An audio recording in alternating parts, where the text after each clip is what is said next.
valime siis selle tee, kuna kui me seda taevast praegu vaatame, tänaseks ju lubas tormi, tuisku, kõiki asju.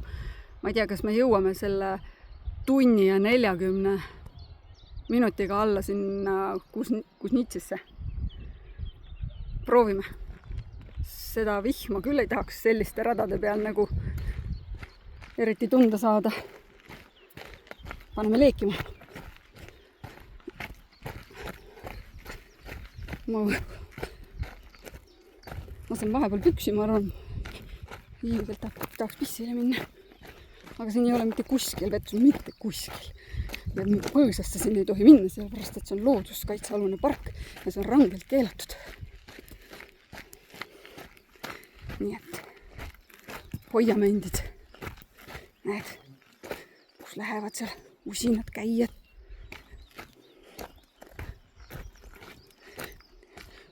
Kui neid pilvi nähti, siis Kristi pani ajama täiega kähku enne äikese tormi. Kui siin hakkab vihma tulema, siis seda küll ei taha näha, mis nendest teedest saab. Eriti veel, kui sa Mustarajal käid. Siis saab ikka täie rahaga ekstreemi. No vaatame.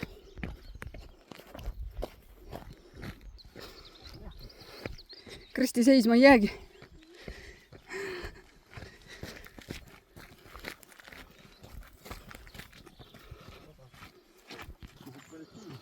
Nii, meie läksime biokohast mööda, otsustasime otse teed minna, aga seal kõik rahvas koos, möll käib.